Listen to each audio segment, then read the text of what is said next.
Hello students, teachers, parents, history nerds. Hello everybody, and welcome to Nutshelled History, where we lay out the facts, the good, the bad, and the ugly. We continue with our Early America series by looking at the Age of Jackson and westward expansion. This is the full topic, so this one is longer than the individual lessons. Check the description down below for a fill-in-the-blanks worksheet that goes along with this video. I just ask that you like and subscribe. I apologize in advance for any mispronunciations. I do my best. Alright, now, let's go. Jackson wins the presidency. By 1824, voting in America was becoming less of an exclusive country club affair. Previously, only property-owning white men got a say, but now almost all adult white males could vote, whether they owned land or just a really good story about how they almost did. States were also shaking things up in the way they picked presidential electors. Instead of state legislatures making the call behind closed doors, 18 out of 24 states let the people decide. Democracy was spreading. Well, at least for white men. Women and most African Americans were still stuck in the political waiting room. Andrew Jackson and his crew were all about this new wave of democracy, at least for ordinary white guys. Jackson had serious trust issues when it came to government and banks, which he believed only helped the wealthy elite. Fancy titles and special privileges? No thanks, said Jackson, probably while giving a dramatic glare at Washington's upper crust. Then came the presidential election of 1824, which was about as messy as a Thanksgiving dinner with feuding relatives. Jackson won the most popular and electoral votes, but not the required majority. So the decision went to the House of Representatives, where Henry Clay, who just so happened to be Speaker of the House, gave his support to John Quincy Adams. Adams won, and then surprise, he made Clay his Secretary of State. Jackson's supporters smelled something fishy and cried, "Corrupt bargain." Whether there was a backroom deal or just political maneuvering, the whole thing haunted Adams' presidency. He had big dreams for the nation, but about as much political finesse as a bull in a china shop. He served just one term, and most Americans gave him a polite or not so polite goodbye. As politics heated up, Adams' supporters renamed themselves the National Republicans. By 1834, many of them joined a new club, the Whig Party, because clearly 19th century politicians loved coming up with new party names. The Whigs found their biggest fans in the Northeast, where their policies supported manufacturing and commerce. Meanwhile, Jackson and his followers rebranded as the Democratic Party, which gained traction in the South and West, thanks to its support for farmers and workers. Adams had big plans to boost the economy with roads, canals, and artsy projects, but his lack of political charm made Congress about as cooperative as a cat in a bathtub. Then came the election of 1828, which saw 3 times as many voters as in 1824. Jackson crushed Adams in the polls, proving that being the people's president was a winning strategy. His strongest support came from the West, the South, and anyone who liked the idea of taking power away from the elites. Adams, meanwhile, remained popular in New England, where voters apparently preferred a quieter brand of leadership. Jackson's inauguration turned into a giant party, with thousands of everyday folks storming Washington to celebrate. Once in office, Jackson wasted no time in swapping out government officials for his own supporters. This wasn't a new practice, but Jackson didn't bother hiding it. He called it democracy in action. Everyone else called it the spoils system. Basically, if you backed Jackson, you had a much better shot at landing a government job. And so, with a mix of fiery populism, dramatic elections, and a whole lot of political rebranding, America in the 1820s and 1830s marched further into democracy, one heated debate at a time. Political conflict and economic crisis. The ever-touchy issue of states' rights flared up again in 1828 when Congress slapped a hefty new tariff on manufactured goods. Northern businesses cheered, but Southerners, not so much. They suddenly found themselves paying higher prices and feeling like the federal government had just handed them a really bad deal. Many Southerners weren't just mad about the tariff, they saw it as part of a bigger problem. If the government could force them to accept what they saw as an unfair law, what was stopping it from outlawing slavery? Enter Vice President John C. Calhoun, who had a simple solution. Just say no. He argued that states had the right to nullify or cancel any federal law they didn't like. The U.S. Supreme Court had already ruled that states couldn't do that, but Calhoun wasn't the type to let a little thing like the highest court in the land change his mind. Things escalated in 1832 when Congress passed another high tariff. South Carolina, never one to back down from a fight, passed the Nullification Act and flat out refused to comply. They even threatened to secede from the Union, which is basically the political equivalent of flipping the table and walking out. Andrew Jackson, never one to back down from anyone, asked Congress for permission to collect the tariff by force if necessary. But he also knew that a full-blown showdown wasn't ideal, so he supported a compromise bill to lower the tariffs. Congress passed both measures, and South Carolina, deciding it had made its point, accepted the new tariff and repealed the Nullification Act. Crisis averted, for now. Meanwhile, another battle was brewing, this time over the second bank of the United States. The bank had plenty of fans in the business world since it provided loans and kept the country's money secure. But Jackson and many everyday Americans weren't impressed. To them, the bank was just a fancy way to make rich people richer while squeezing the little guy. The bank had the power to limit how much money state banks could lend, and many Southerners and Westerners blamed it for the economic crash of 1819, which had cost many farmers their land. Jackson also believed the bank was unconstitutional, despite the Supreme Court's ruling that it was perfectly legal under the Necessary and Proper Clause. Jackson, however, didn't care much for legal technicalities when they clashed with his personal opinions. In 1832, the bank's president, Nicholas Biddle, convinced Congress to renew the bank's charter. Jackson responded with a firm veto and declared war on the bank. The voters backed him up in a landslide re-election, and by the time the bank's charter expired in 1836, it was as extinct as the dinosaurs. Jackson's vice president, Martin Van Buren, won the presidency next, but his timing couldn't have been worse. Just as he took office, the economy took a nosedive in what became known as the Panic of 1837. British factories cut back on buying cotton, causing prices to plummet. Cotton growers, unable to pay back their bank loans, triggered a wave of bank failures. Van Buren's presidency went down faster than the cotton market. By 1840, voters were ready for a change, and the Whigs happily provided one in the form of William Henry Harrison. He easily defeated Van Buren, marking the official end of the Age of Jackson, though Jackson himself probably would have insisted that his era never really ended. Conflict with American Indians. As American settlers moved west in the early 1800s, they took a very one-sided approach to real estate negotiations. Attack first, claim the land later. Unsurprisingly, Native American tribes fought back, defending their homes and way of life. This cycle of attack, counterattack, and general lawlessness made the frontier about as peaceful as a cat-and-dog convention. The U.S. government, trying to look diplomatic, signed multiple peace treaties with various tribes, then promptly ignored them when settlers wanted more land. Meanwhile, government officials and settlers tried their best to convince Native Americans to take up farming and sell off their unused land. But Native Americans, having successfully lived off their land for centuries, were understandably uninterested in giving it up, just because some newcomers had a different business plan. Things escalated when Georgia decided to help itself to native land by passing a series of laws to take it. The U.S. Supreme Court stepped in and said, "Hey, you can't do that." But President Andrew Jackson, never one to let pesky things like court rulings get in his way, basically shrugged and said, "Watch me." He sent in the U.S. Army to back Georgia's land grab, ignoring the Supreme Court as if it were an inconvenient road sign. Then came the Indian Removal Act of 1830, a law that gave the federal government permission to uproot Native American tribes and relocate them west of the Mississippi River. The idea was simple.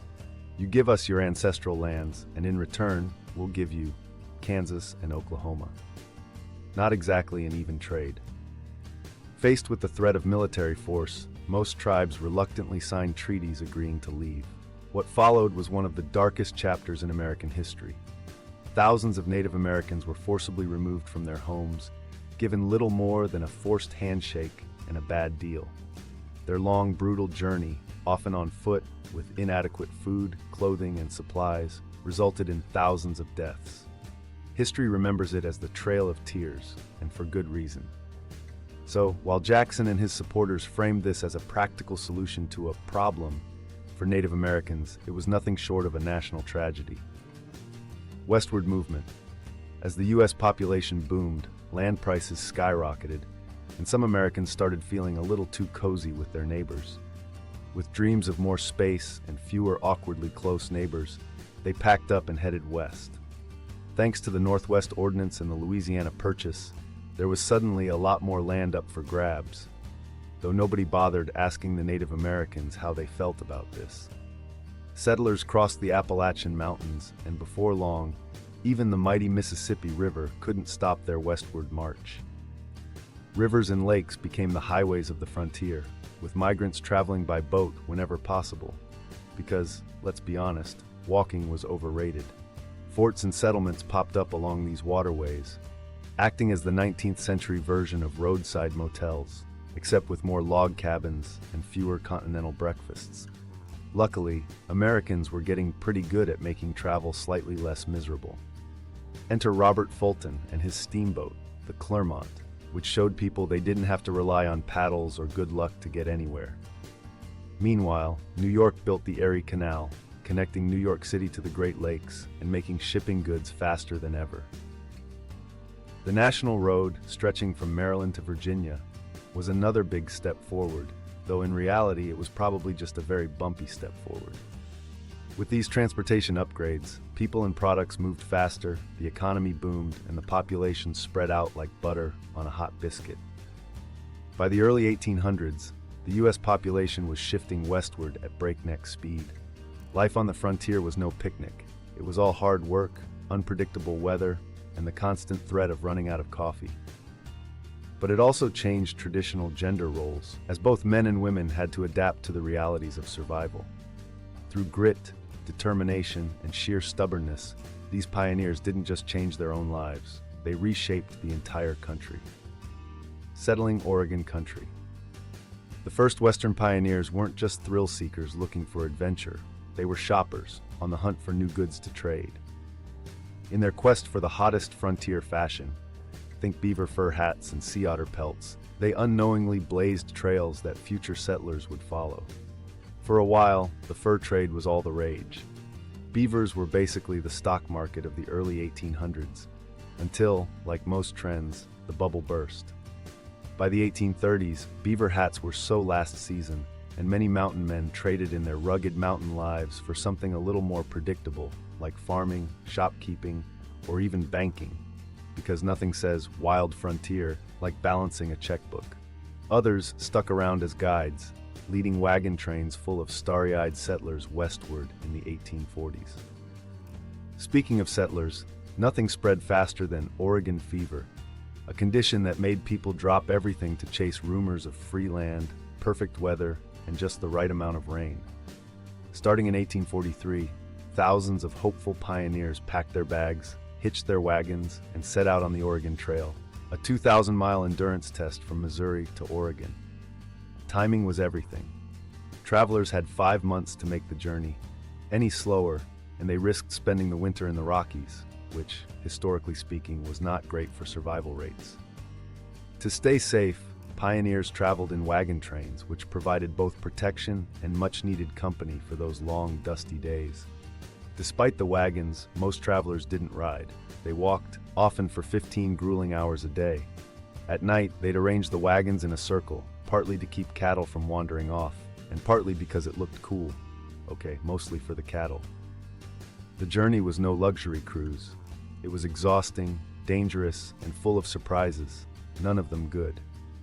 Meanwhile, back on the political front, the US and Britain were in an awkward land-sharing arrangement over Oregon country, like two roommates trying to split a studio apartment.